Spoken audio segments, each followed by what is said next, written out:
Chilling tales for dark nights.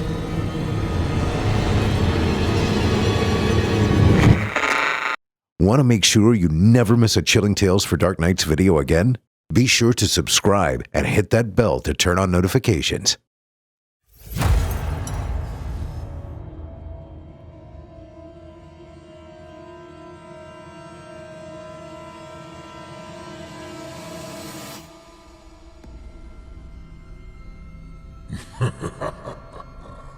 Good evening. I'm storyteller Otis Jiry, and I ain't your grandfather. From where I'm from, we don't do bedtime stories. And if that's what you were expecting, you're in the wrong place. If it's terrifying tales you're after, well then, I've got just the thing. Get comfortable, settle in, turn off the lights, if you dare. Your night is about to get a whole lot darker. Who needs sleep anyway?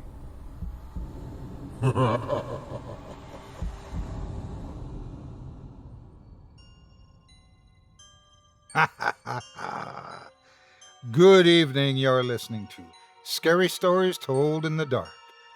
Welcome to Season 5, Episode 12. I'm your host, Otis Jiry. In tonight's episode, I'll be performing 4 stories for you about extraterrestrial transmissions, alien entertainment, insidious institutions, and imminent extinction. All of them themed around the idea that there's got to be more than mankind living in this universe of ours, and that not all of that life may be benevolent. You're listening to the standard edition of tonight's program, which contains the first 2 terrifying tales. If you'd like to show your support and enjoy an extended version of this and other episodes with twice the terror, visit simplyscarypodcast.com and click Patrons in the upper menu to sign up today. Thank you for your support. Now, it's time to take a walk together down the moonlit trail. So, lock your doors, turn your lights down low, and settle in. This show's about to begin.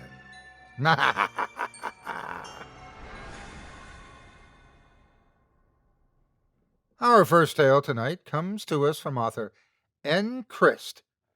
In it, a father recalls the day he came face to face with alien life forms in a darkened field and how it changed his and his family's lives forever. Without further ado, I present to you Encountered. It was cold the night it happened. The air was heavy with thick fog, the likes of what I've never seen before. It felt unfamiliar and foreign, and it burned my lungs a little. I took a deep breath, new smells I had never experienced before, wafting into my nose across the breeze. The word alien came to mind, and I gave a little involuntary shiver. I turned around in the doorway to find my 2 little ones staring at me with eyes as big as the stars in the sky, their faces filled with fear. No doubt all of the commotion and noise had roused them from their beds. I managed a little smile. Don't worry, my loves. I'm sure everything is fine. Go on and fetch your mother. I watched them scurry further inside. As soon as they left my field of vision, my frown returned. What was that out there?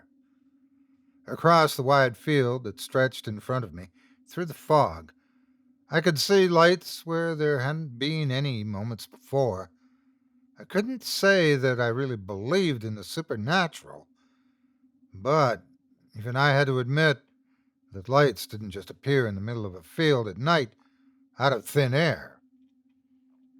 Darling, a soft voice warbled from behind me. I turned to find my wife clutching the hands of our children, worry etched onto her face. I reached for her and stroked her head reassuringly. Nothing to worry about, I said with a toothy grin at the three of them. I'll just go and check it out in the morning. As I was closing the door, Rocket, our beloved family pet, dashed in between my legs and shot outside. Rocket! My children cried. Damn creature, I cursed. Rocket, get back here! But he didn't heed my yells. Daddy, you have to go get him, my youngest wailed. I knew I couldn't leave him to fend for himself out there. He was such a stupid little thing. He wouldn't last 10 minutes on his own. But he was just as fast as he was dumb. I already couldn't see him through the tall crops in the field. Cursing mentally, I grabbed my jacket and a light. I hoped Rocket could telepathically hear me, saying how sorry he was going to be when I got a hold of him. I was about to step outside when my wife's arm shot out and grabbed mine. Don't you think you should take your gun? My gun? I replied. Really, my dear, what do you expect me to find out there? If only I had known then what horrors lay in the dark, I would have heeded her suggestion. With another deep breath, I stepped out into the night. After just a few feet, I could no longer see my family in the doorway, nor the lights across the field. I walked forward in a straight line, pausing every few steps to see if I could hear Rocket making any noise. I was startled by a sudden rustling behind me. I whipped around and lifted my light toward the noise. Rocket, I whispered. I exhaled loudly when the face of my eldest child poked through the stalks. I hadn't even realized I'd been holding my breath. What are you doing out here? I demanded angrily. He looked up at me sheepishly. I just wanted to help you find Rocket. My anger flared briefly, but subsided when I looked down at his face. He looked genuinely sorry. I could see that his worry for his pet was overcoming his fear of what was out in the field. Okay, I said, reaching down to take his hand. But you stick right by me. Don't run off, or I may lose you too. We walked for another few minutes, calling out for Rocket every once in a while, but we neither saw nor heard him. I was about to call it quits when we heard a loud bang, and then Rocket's distinct howl came from far to our right.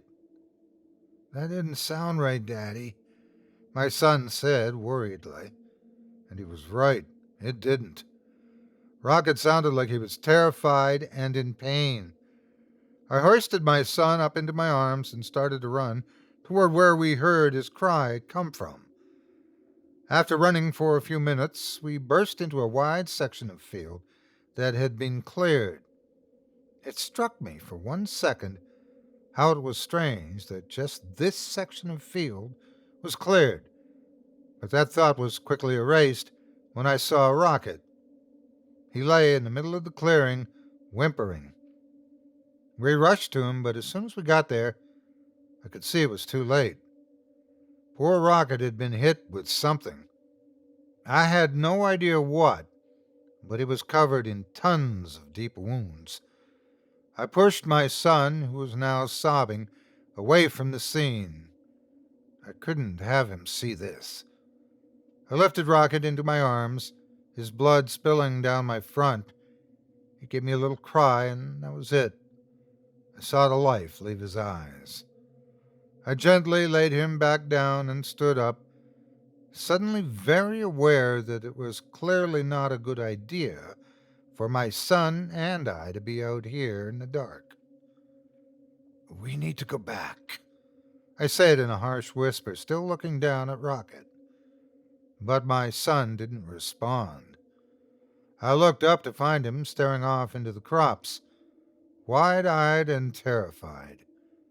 I turned my attention to where he was staring and felt my heart leap out of my throat. Standing at the edge of the clearing, not even 20 feet from us, were three of the most hideous creatures I had ever seen. They were tall, thin, and so pale, I swear I could almost see their insides.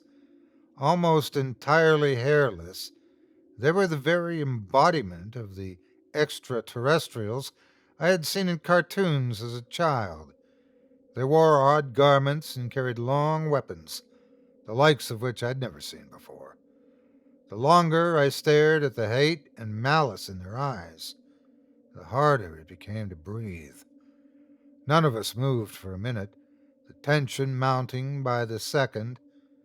Finally, I reached forward and grabbed my son, but he was frozen, just out of reach. I stepped forward to pull him back to my side, but when I moved, the tallest of the three shouted loudly at me.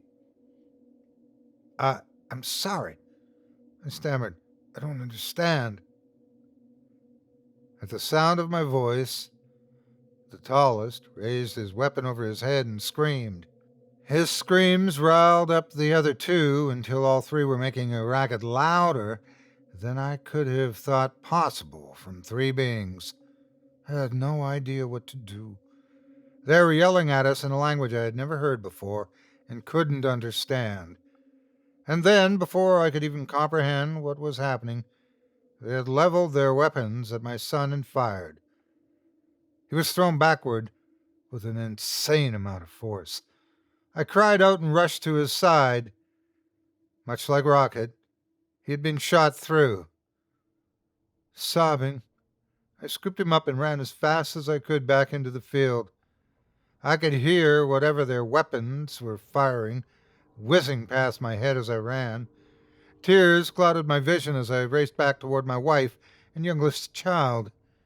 I felt like I was taking too long to get back to them. Panic pushed me to run even faster. When I finally got back, the door was wide open. I staggered inside, yelling for my wife. I started to tend to my son, still calling for her and my other child. I raced into the room where he kept the medical supplies, but when I got there, I could only fall to my knees in disbelief. There lay my beautiful mate in a pool of blood, with my now headless child clutched in her arms. They had been slaughtered.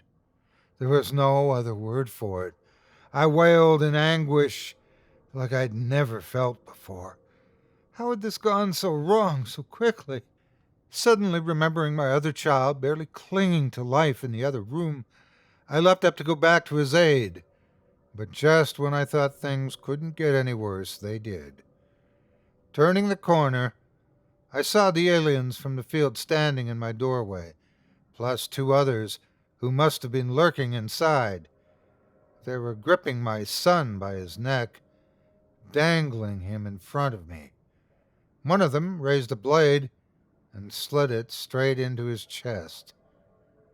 He let out one last gurgle, then went limp. The alien holding him dropped him and turned to me. He pointed the blade at me, and at that moment, I didn't need to speak his language.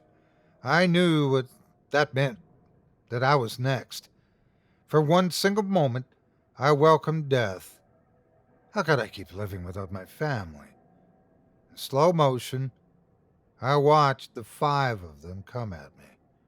Saw their cruel, twisted, ugly features advancing. Heard the blades swooshing through the air as they came down. Felt their cold stings as they sliced into my flesh. But then I realized I couldn't just give up without warning others of these things. These murderous creatures who felt no compassion for anyone or anything. I had to alert the rest of the population of what existed out there in deep space. I felt a surge of strength as I leapt up. I struck the creature closest to the door and somehow made it outside. I ran as far as I possibly could before my lungs gave out and I succumbed to the blood loss. I had managed to make it out of the field into a wooded area. So here I lay. It has been 2 days that I've been here waiting death, making this what will be my final transmission. to send back to my home planet of Sonaruk. On the 100th day of Glebar, year 5060, my ship's engines began to fail. I thought I might be able to make it to the next galaxy, but it soon became clear that I would have to make an emergency landing. I chose Earth, and I chose wrong. The stories of Earth are all true, my fellow countrymen. There are aliens here, and they are hostile. Do not attempt to stop here for any reason. Send out my transmission to as many planets as possible. These creatures are better left alone, and in dark about any other life forms out there. We must never attempt to make further contact with them. In my short interaction with them here, I've seen that no good can come of it. End transmission.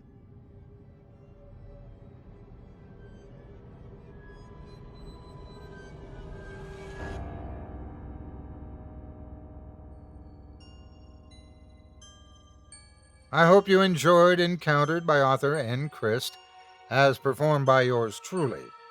Up next, we've got another terrifying tale for you, this one from author Joshua L. Hood. In it, we'll meet Mr. Laumer, a man who he's made his living trying to convince people that they're being visited by aliens. And when that happens, for once, he's not making it up. Without further ado, I present to you the untimely end of E.T. TV.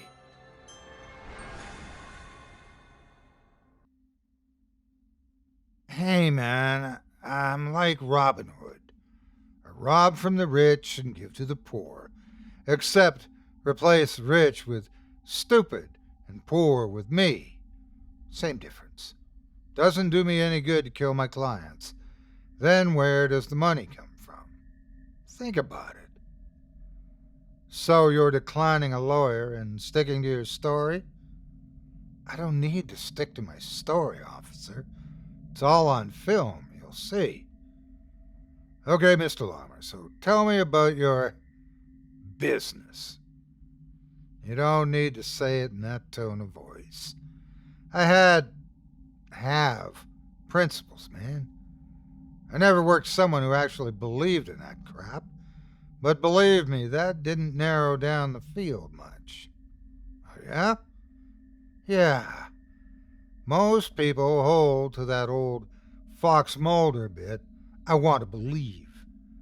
People's lives get so boring, so banal that they're willing to jump over any bandwagon to feel like they're part of something big. I'm just helping it all along is all. Helping. Don't condescend me. I know my rights.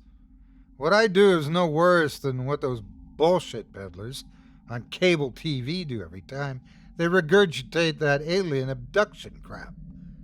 But they have the illusion of authority because they're on TV, so it's okay. Fuck 'em. If people want to be sold a fantasy, why not? It's not my fault people died.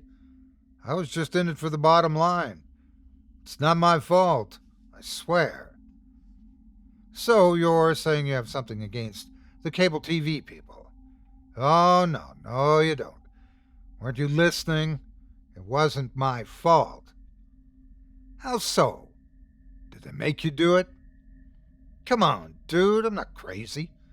I know I look like it wearing this thing, but can I change, man? I feel like a dick. You have to understand how this looks. You go complaining about these people, fuck 'em in your words, less than an hour after you're found standing over a dead TV crew. You're going to have to do better than that. Maybe I do want a lawyer. Can I just change? The suit is itchy. Maybe later, if you tell us what you did with her organs. Here begins the preliminary hearing in the State v. Charles Laumer. Defense. Are you prepared to give testimony? Yes, Your Honor, but let it be on the record that this testimony is given against the advice of counsel, pending psychological evaluation at least. Duly noted, defense. Mr. Lamar, you may begin. Don't worry, man. I'll get you back to your public defender cubicle before lunch, okay? So, I don't know what those cops told you, Judge, but this is all true, I swear. That's the idea, Mr. Lamar. I know, Judge, just saying. So, here it goes. I got the first email 3 Mondays ago. I thought it was spam at first, but apparently they expected that, so they sent another on Tuesday. ETTV, some documentary show. Stupid name, I know. That's why I thought it was a scam. I don't like to give in to scams, but it looked legit enough, and the possibility of being on TV was worth the risk. So I bid. They first had me speak to the skeptic. Every show has one. You know, that jackass who drops the word science twice per show, then grudgingly agrees that the blurry frisbee photos might actually be UFOs? That guy. His name was Keith Fry, Mr. Lummer, and I thank you to watch your language in the courtroom. Sorry, Judge. Yeah, Keith. And I don't mean to speak ill of the dead, but most of you call me worse than a bad name when I'm not in the room, right? Well, they're no different. We're not here to discuss your alien investigation business. Mr. Lammer, please continue. Sure, Your Honor. Next, I spoke to the lead host and the producer. I could kind of tell that the producer was in on it, got the grift, but Noreen, the lead investigator, was a true believer. Surprised me, to be honest, but whatever. I guess that's when I first came up with the idea for the costume. Anyway, they wanted to come follow me on an investigation, so we set up the time and place. I had just got a new client, an abductee from out near Arco, way out in the boonies. Perfect setup. I called John Sharkey after that. We'd worked together before. He was in a motorcycle accident when he was a teenager and had that steel plate in his head. He'd used this shtick about being able to pick up on alien transmissions. Pretty brilliant, really. Anyway, I called him because he needed an accomplice on a job this big. Your Honor, he admits to contacting an accomplice. Do we really need to hear? Okay, calm your tits, leech. Wrong choice of words. I'm a lawyer, Mr. Lammer, not a leech. So tell us, was this before or after you give your accomplice a black eye? Certainly before you eviscerated him. Hey, Judge, can you shut this guy up? Aren't I supposed to be telling my story here? The court requests the prosecution to refrain from asking questions until the formal statement is given. Sorry, Your Honor. Damn straight you're sorry. Mr. Lammer. Right. So, Sharkey says I should just let it play out. He says that we'll just go along with our routine and let the film crew fill in the rest. Those investigations never turn up anything anyway. Might ruin the fun if they actually did. I had a better idea, though. I was going to play it up big. Give them something to show. I should have just taken the 15 minutes of fame and parlayed that into a few extra jobs. But I had to be a showman. Stupid. So I went and got the suit, the alien costume. It cost a lot, but I thought it'd be worth it. I guess it was, in a sense, right? Anyway, the plan was pretty simple. I was going to have Jack wear the suit and just run around in the alfalfa fields during the shoot. That was it. I wouldn't even pretend to see him. I'd just let them find it in the footage during the editing. Easy breezy. Except Jack pussied out and didn't want to do it. He said the alfalfa wasn't tall enough in case he had to hide, and that he'd feel like an idiot if we were caught. Plus, he said he felt bad. I guess I should say that for the record. He had an attack of conscience. for whatever that's worth.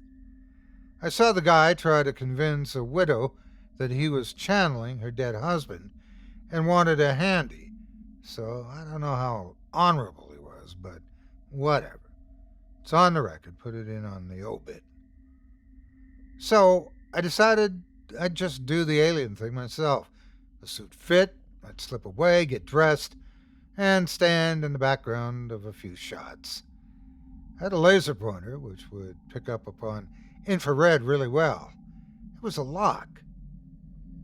So they would show up the next day in 3 vans. 3.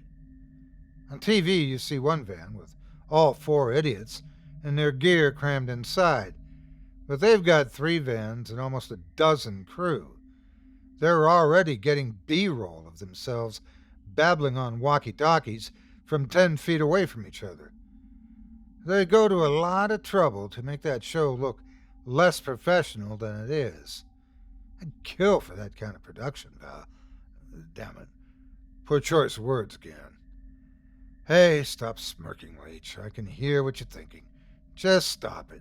It's a turn of phrase, all right?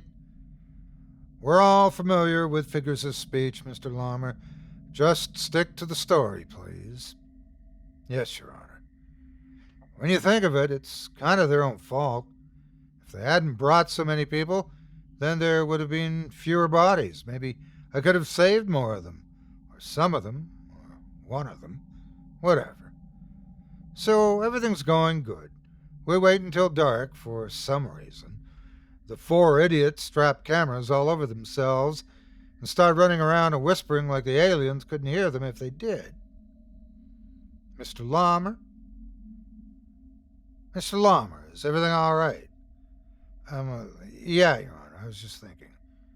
Were they listening? Are they now? Mr. Lawmer, please focus. Right, the story. I gotta tell the story. Okay, so they strap on these cameras, including the ones pointed right at their faces. How stupid is that? How does that help? Anyway, immediately Noreen starts running around and screaming like she's got a rat in her panties. I was pretty alarmed at first, but then I noticed that no one else is giving a shit. Like she's just hamming it up, which she was. I didn't notice then that one of the crew camera guys, named Darren, I guess, wasn't moving at all. Like, not just not reacting, but straight up not moving. Frozen. The guy was paralyzed. I noticed it later because he didn't move from that spot when it all went down. I guess everyone else was too focused on their own stuff to notice. They didn't notice the blue light pointing at Darren either. Probably thought it was the moon. I did too, but now I know better. Anyway, I take the opportunity to sneak out and do a wardrobe change. I slip into the barn and get into the suit. I underestimated how long it was going to take, and by the time I dressed, I noticed that someone had turned up the blue light outside. Or that's what I thought, like they'd brought a floodlight for some reason. It was a cold blue. And by that, I don't mean the color was cold blue. I mean it gave off cold like fire gives off heat. It was cold. Real eerie, too. The light came through the slats in the barn walls and made everything look real strange. And did I say cold? I thought it was probably just a breeze or something. Either way, a floodlight was no good for my plans. So I stay put and peek out of the barn to see what's up. First thing I notice is that there's a lot more people outside than there were before. Then I noticed that half the people weren't moving. The ones that did were tall and lanky, big heads. I think you see where I'm going here. Your Honor, are we going to stand here and let this man blame a dozen murders on aliens? Be seated, prosecution. Go on, Mr. Lawmer. But be warned, this proceeding is not one of your jobs. We won't have any showmanship here. Not at all, Your Honor. Like I said, this was all legit. They were here. I'm not saying they were aliens, just that they weren't human, and that they had big heads and black eyes, and that they looked like aliens. Okay, they're probably aliens. Doesn't matter. What matters is what they did next. I look out and see them lift up some weird instruments in their hands. Bright red lights pop up on the end of them like lasers, and they start cutting people up. They cut them right the fuck open, Your Honor, guts and all. They cut off Darren's arm. The people didn't move. They didn't do anything. They didn't scream or bleed or even fall over. They just stood there as the aliens poked and passed around body parts like they were shopping for the ripest avocado. At first, I thought it was all somehow part of the show, like they'd beat me to the punch or something. Season finale, maybe, you know? But it was startling anyway, so I straightened up real quick. When I did, I bumped into something behind me. Now, keep in mind that I'm still in my alien suit, okay? So I freak out a little and spin around, and what do you know? There's a big old fucking alien right next to me, looking down at me. I got one of those glowing tools pointed at me, but the light's not on. For some reason, I don't know why, I freaked out and pointed my laser pointer at it, like right in its face, and wiggled it around a little. I guess I thought maybe it'd get distracted like a cat. Hey, stop laughing. I was panicking, okay? Anyway, it got this look that is pretty universal for annoyance, and swatted the laser away like a fly. Then it gives me this real stupid look. It's staring at me like it knows something's wrong. Like I'm the ugliest alien it ever saw. I think the jig was up until I hear someone start screaming from outside. I knew the voice immediately. It was Sharky in his steel plate, God bless him, wailing like a banshee and chagrin full bore across the alfalfa field. I guess whatever that blue light was couldn't get through that chrome dome of his, so he made a break for it. Say what you will, but I'll be wearing a tinfoil hat for the rest of my days. Even if you throw me in jail, I'll blow the biggest dude for some Reynolds wrap. What's the tinfoil to cigarette exchange right nowadays? Don't worry, I'll let you know. Mr. Lammer. Sorry. Anyway, they, the aliens, all go after Sharky running on foot. He doesn't make it 20 yards, and one of them almost catches up. He shucks and jives, but it ain't enough. The blue light kind of drifts over to them, and then aliens have him corralled into the center of it. I can tell that he's getting dozy, kind of acting drunk, but it doesn't go out. He just keeps stumbling around until I guess one of them gets fed up with it and just cocks him right upside the head. Get that? All that advanced technology, and this gangly gray fella just slugs Jack Sharky into a coma. High fucking intelligence, right? Anyway, I fumbled out my cell phone and called the cops. It's a little staticky, but it works. They say they'll be there in a hurry, but it wasn't a hurry enough. The thing's got Jack Sharky's intestines spilled all over the dirt and are fishing around inside them like they lost their keys. I can smell the vomit in my mask, even though I didn't throw up till later. I was pretty freaked out. But it wasn't until they got to Noreen that I grabbed my sack and did something useful. Good-looking, true-believing Noreen. Her job was to act like a leader and scream a lot. All she wanted was answers, just like the rest of us. But somehow, she got sucked into this shitty line of work. Welcome to the club, Noreen. Rest in peace.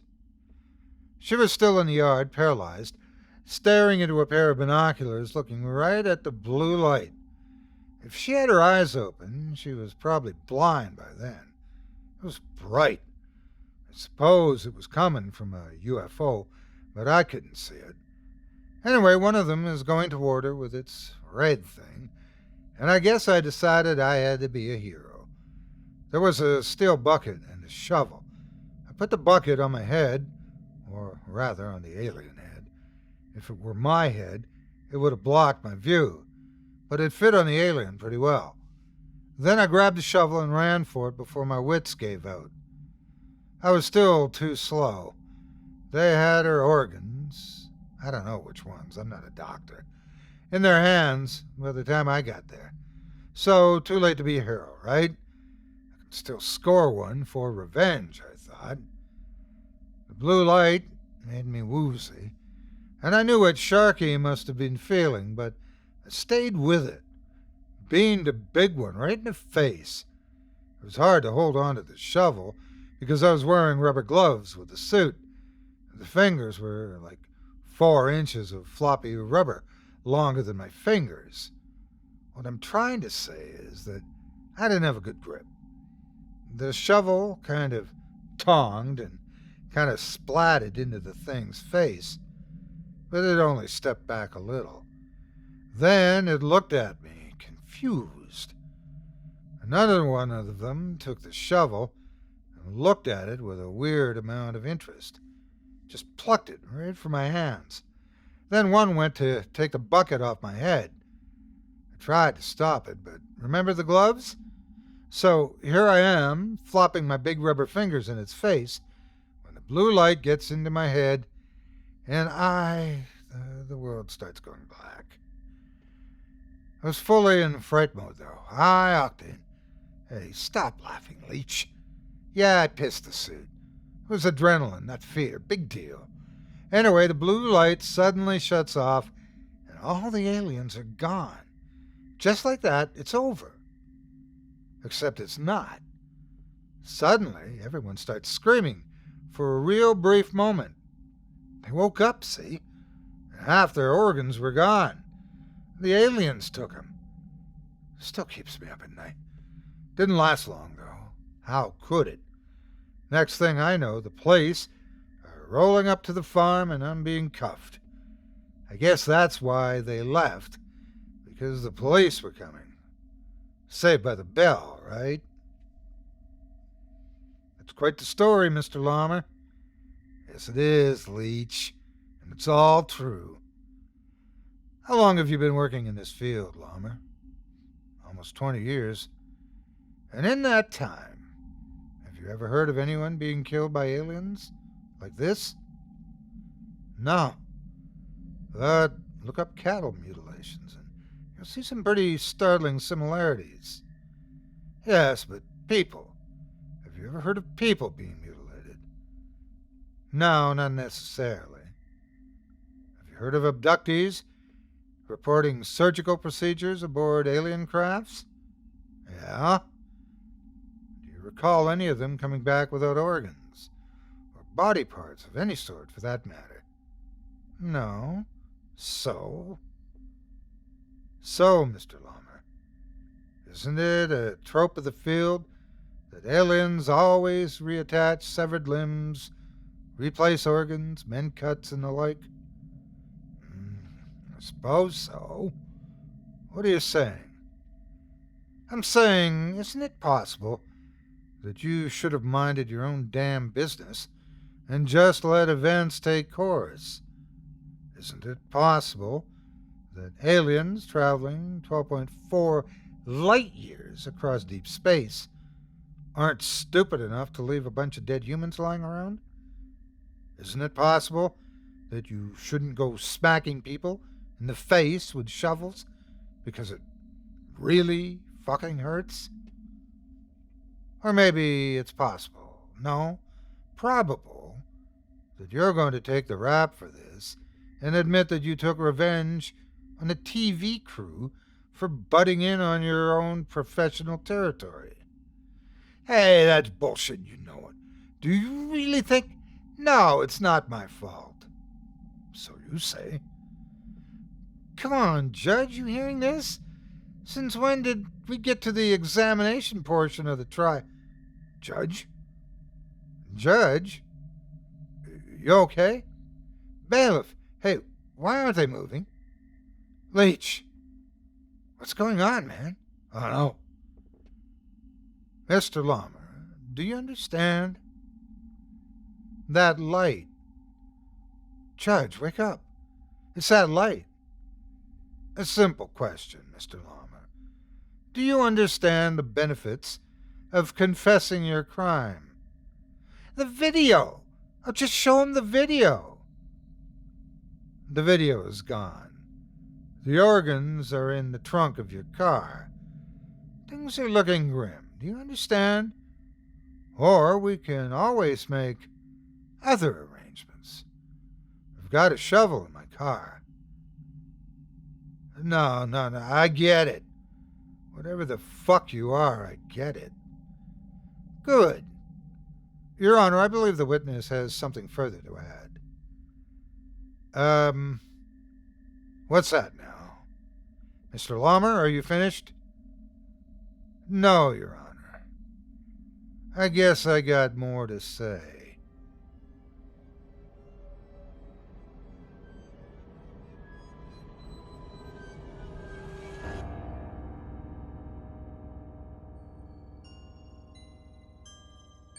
I hope you enjoyed the untimely end of ETTV by author Joshua L. Hood, as performed by yours truly. I'd like to personally thank you for joining me for this episode of Scary Stories Told in the Dark. If you have enjoyed what you've heard, please take a moment to stop by our iTunes page or wherever else you listen to your favorite podcasts and leave us a 5-star review and a kind word. It makes a huge difference and would mean a lot to us. If you'd like to hear a premium extended edition of tonight's and all of our other episodes featuring twice the terror, visit simplyscarypodcast.com today and click the patrons link in the menu at the top of the screen. You'll find yourself at chillingtalesfordarknights.com, where you can purchase season passes for this podcast and our other quality storytelling programs, or become a patron for as little as $5 per month and get access to our entire audio archive dating back to 2012, all of it ad-free. If you happen to use Facebook, Twitter, Instagram, or YouTube, you can follow and subscribe to Chilling Tales for Dark Nights there, where you'll get all of our latest updates and new releases and have the chance to interact with us each and every week. You can subscribe to me on YouTube as well at the Otis Jiry channel, where you'll find releases of my series, Horror Storytime, dating back to 2014. And you can find me on Facebook, Twitter, and Instagram too. Just search for Otis Jiry. Until next week, stay spooky and get some sleep, if you can.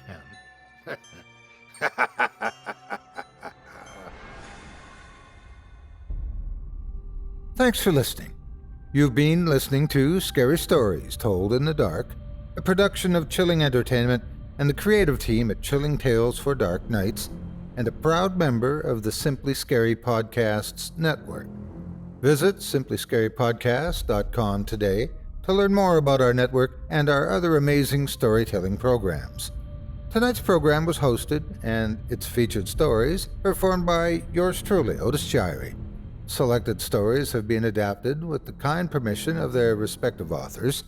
Original music provided by Luke Hodgkinson and Jesse Cornett.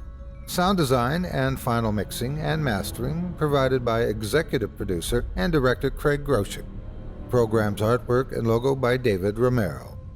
If you're looking for some fresh tales on a daily basis while waiting for the next podcast, check out my YouTube channel, the Otis Jiry channel, and my extensive collection of narrated tales there. Simply search on YouTube by my name, and you'll find me. And don't forget to subscribe and press the bell notification icon to get my latest releases. Got a scary tale of your own that you'd like performed? I take submissions. Email it to me today at Otis at simplyscarypodcast.com to have your terrifying tome considered for production in a future episode of this show. That's OTIS at simplyscarypodcast.com. If you've enjoyed what you heard on tonight's program and are joining us on your favorite podcast app, subscribe to us to be sure you never miss an episode, and leave a 5-star review and a comment. Your feedback means a lot to me. You can also follow Chilling Tales for Dark Nights and yours truly on Facebook to connect anytime and get the latest updates on this and other programs and my channel. If you're listening on the Chilling Tales for Dark Nights YouTube channel, do us a favor and hit the subscribe button and the bell notification icon for ctfdn as well to get more spooky tales from me and the crew and another episode of this program each and every Wednesday. And don't forget to hit that thumbs up button to tell us how we're doing and leave a kind word or a request. And don't forget to visit us at chillingtalesfordarknights.com and consider supporting the team by becoming a patron. In addition to helping us out, you'll get exclusive access to our audio archive and ad-free downloads of all your favorite stories, including those you've heard on this program. As for me, I'll be back next Wednesday with more terrifying tales to keep you up all night. But that's all right. Who needs sleep anyway?